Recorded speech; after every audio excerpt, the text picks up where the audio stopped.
were safely removed. And then Jesus says something that brings her right up short, challenging her to respond yes or no to not a fairly safe abstraction in the remote future, but something very concrete in the immediate present. He doesn't even merely say, I am going to resurrect Lazarus in 5 minutes. Do you believe that?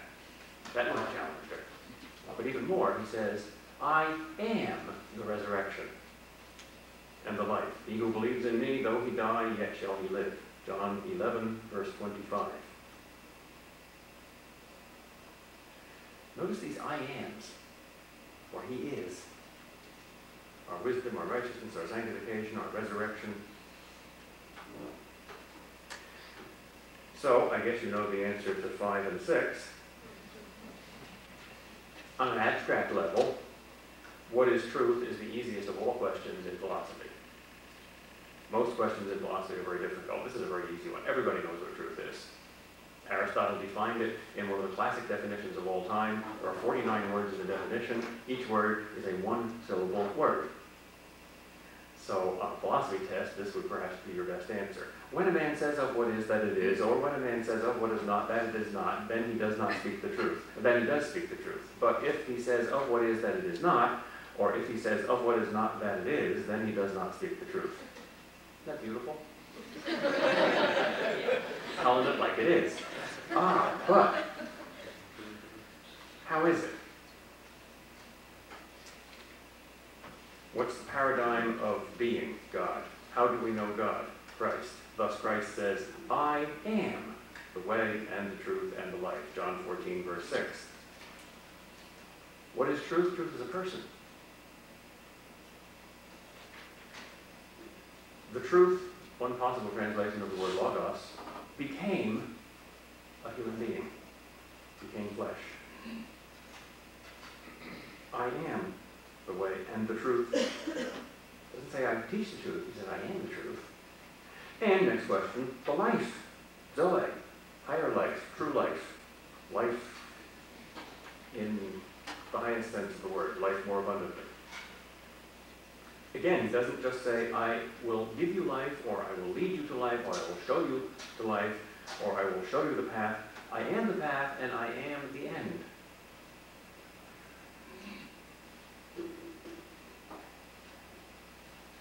So, question 6 could be answered as part of question 5, with John 14, verse 6. Or question 6 could be answered as part of question 7, Philippians 1, verse 21. Here is how Christ's favorite missionary saint, Paul, defined life and death. For me to live is Christ, and to die is gain. Why? Because it's more Christ.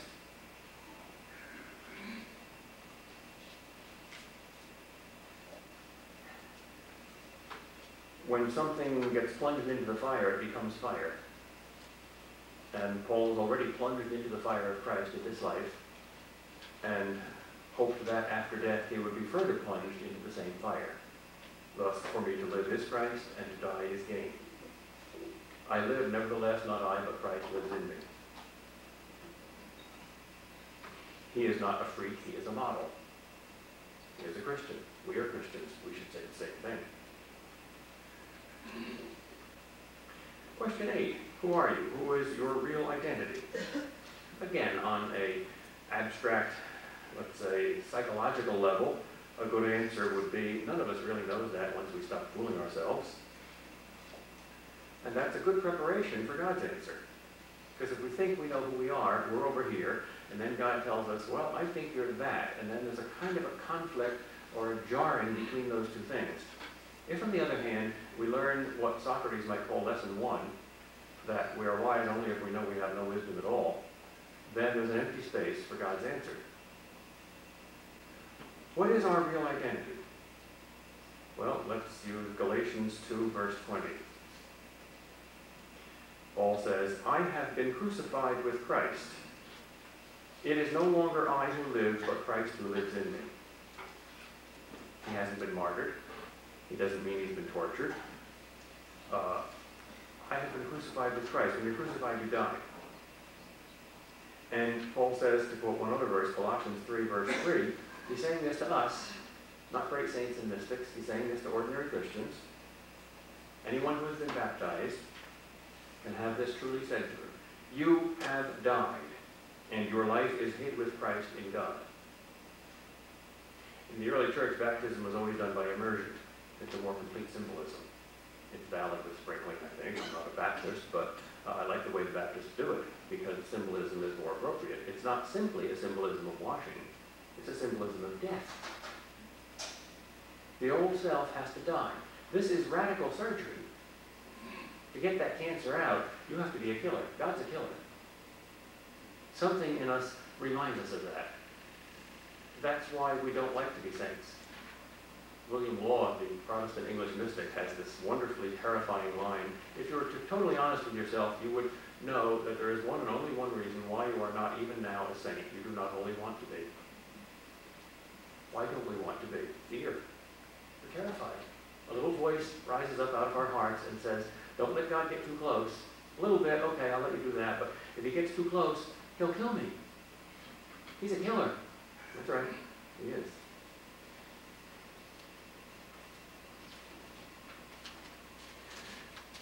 Nine, what is wisdom? Once again, 1 Corinthians 1, verse 30. Christ Jesus, whom God made our wisdom. He's not merely a teacher of wisdom, someone who points to wisdom as something superior to himself. He points to himself. If he isn't all these things, he's the most arrogant and insane egotist who ever lived. Just imagine Buddha saying, not be lamps unto yourselves, but I am the light of the world. Just imagine him saying, not come to my teaching, but come to me. He didn't. He was a humble man. Imagine Socrates or Confucius or anyone else saying these things. Inconceivable. 10. What is the meaning of life? What is your life's ultimate end and purpose? Ephesians 4, verse 13. The last half of the verse. Until we all attain to mature manhood, which is what? To the measure of the stature of the fullness of Christ. We are being built into Christ. Little Christ becoming bigger Christ.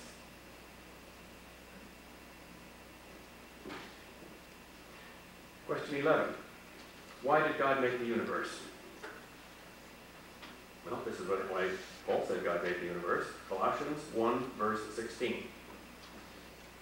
Talking about Christ, he says, in him all things were created, in heaven and on earth, visible and invisible, whether thrones or dominions or principalities or authorities, all things were created through him and for him.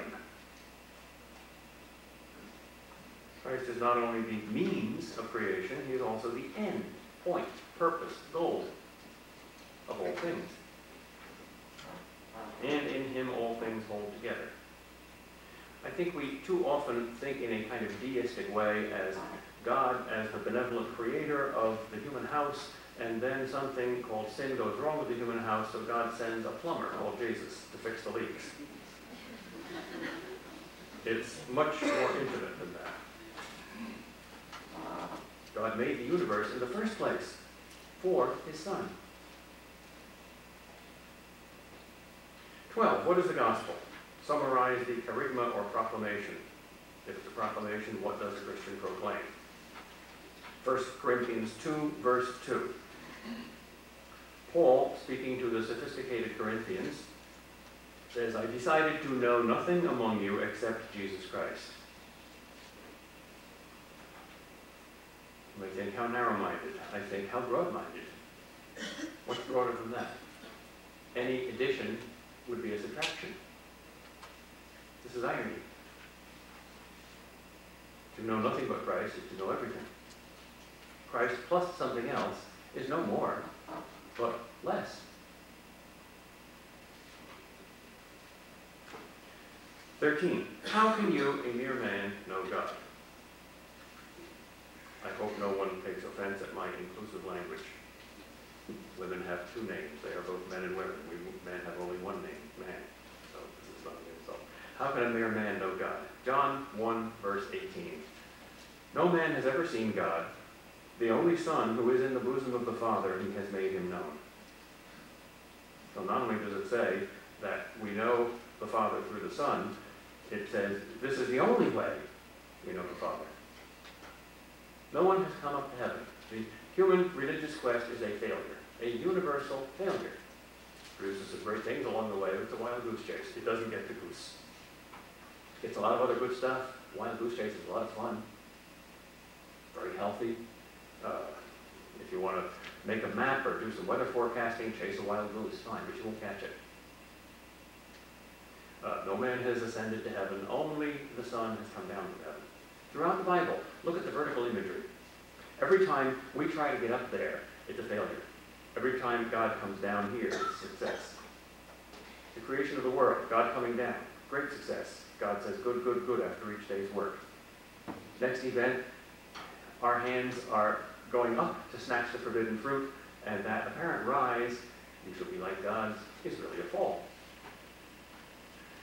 A couple chapters later, we see the Tower of Babel, which redoes the fall on a cosmic scale. Arrogance, pride. Let us build a tower reaching even to heaven to make a great name for ourselves. Doesn't work. The tower collapses. Next event, right after that, put in there, I think, for deliberate purposes to contrast with the Tower of Babel, the call of Abraham.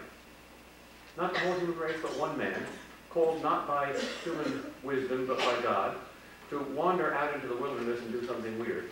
And out of this comes history's greatest success story, namely the salvation of the world, through the training of the chosen people.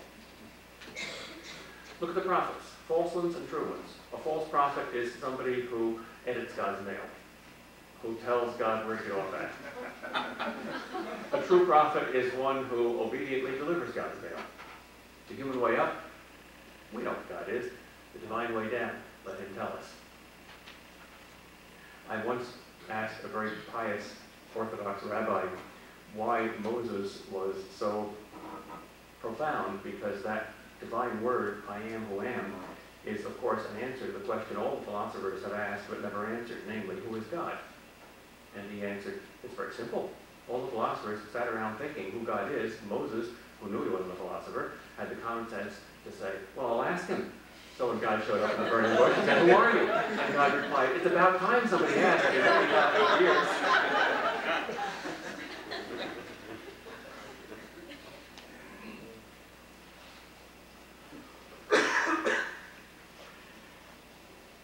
How much of God can you know? Here's a surprise. Again, philosophically, the answer is not very much, a tiny thin slice. But Colossians 1:19 says, in him, that is Christ, all the fullness of God was pleased to dwell bodily. Colossians 2 verse 9 repeats that. In him the whole fullness of deity dwells bodily. We don't understand it all, but it's all there. It's all there. He holds nothing back. It's not the Father is God senior and the Son is God junior. Junior is equal to senior. He submits, but he's equal. That also is radical, by the way. Genital submission is in no way a mark of inferiority. But how much of God can you know? Whatever he reveals. How much does he reveal? All of himself. Well, why don't we know all of them? Because we're stupid. We're finite. We're sinful. We're recalcitrant. But it's all there. It's not Jesus plus. You can't add anything to infinity. Finally, the one concrete question, which is now the point of the questionnaire.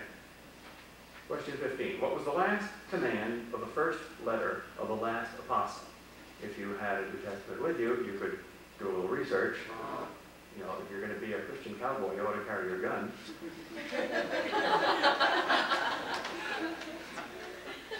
John was the last apostle. He wrote 3 letters. The first letter, the longest one, has this as its very last verse. It's a beautiful, mystical, poetic, moving letter. You could spend a lifetime on any part of it. And the conclusion of all of this, almost all of which is positive and upbeat, is 1 John 5, verse 21. Little children, keep yourselves from idols. Why does he end there? Were the early Christians so stupid they were worshiping stone statues? No. The first and greatest commandment, according to Jesus, and according to Moses, is, you shall love the Lord your God with your whole heart. You shall have no other gods before me.